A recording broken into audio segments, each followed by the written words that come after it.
लंबे इंतजार के बाद रूस ने दुनिया की पहली कोविड-19 वायरस वैक्सीन को मंजूरी दे दी है।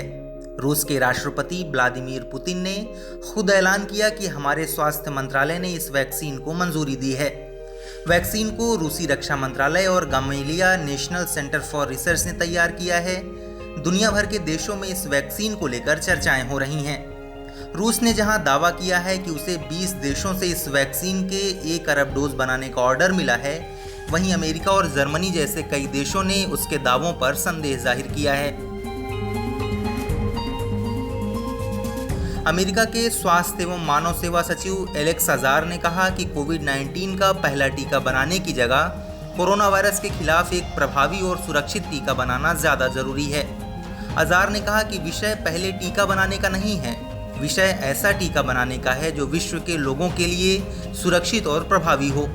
उन्होंने कहा कि टीके की सुरक्षा और इसके प्रभाव को साबित करने के लिए पारदर्शी डेटा का होना महत्वपूर्ण है। अजार ने रेखांकित किया कि अमेरिका में 6 टीकों के विकास पर काम हो रहा है। जर्मनी ने भी पारदर्शी डेटा न होने पर सवाल उठाए हैं। पुतिन ने कहा कि उनकी एक बेटी परीक्षण में शामिल हुई और उसे टीका दिया गया। पहले टीके के बाद उसकी बेटी के शरीर का तापमान 38 डिग्री सेल्सियस था। अगले दिन यह 37 डिग्री सेल्सियस से थोड़ा अधिक था।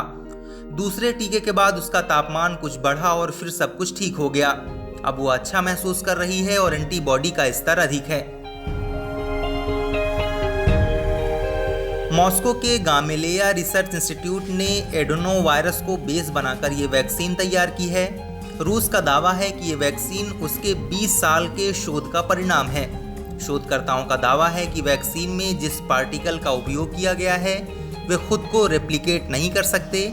रेशनोव यूनिवर्सिटी में शीर्ष वैज्ञानिक वादिम तारासोव ने दावा किया है कि देश 20 साल से इस क्षेत्र में अपनी क्षमता और काबिलियत को तेज करने में लगा हुआ है।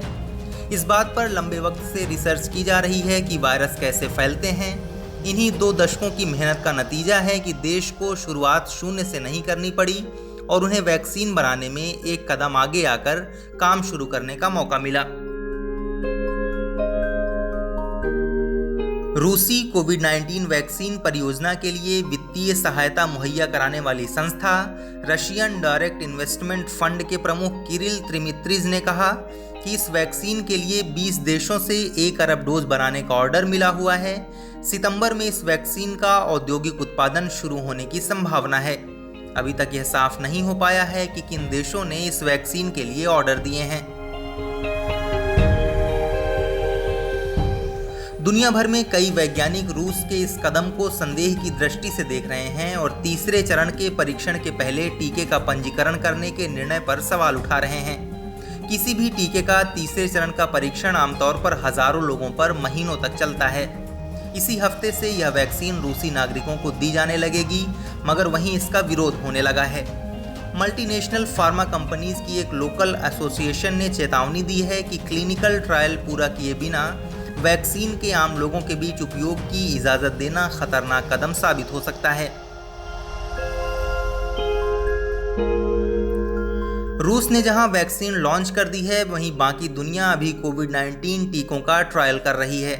अमेरिका, ब्रिटेन, इजराइल, जापान, चीन, भारत समेत कई देशों में वैक्सीन के क्लिनिकल ट्रायल चल रहे हैं। ट्रायल के आखिरी स्टेज में कुल 5 वैक्सीन पहुंच चुकी हैं और शुरुआती नतीजे अक्टूबर तक आ सकते हैं। इस वीडियो में फिलहाल इतना ही। आप अपने सवाल और सुझाव हमें कमेंट करके बताइए। बाकी देश और दुनिया की ताज़ा तरीन खबरों की अपडेट्स के लिए हमारे चैनल लोकमत हिंदी को सब्सक्राइब कर लीजिए। अगर आप ये वीडियो फेसबुक पर देख रहे हैं तो हमारे पेज को लाइक और फॉलो कर लीजिए।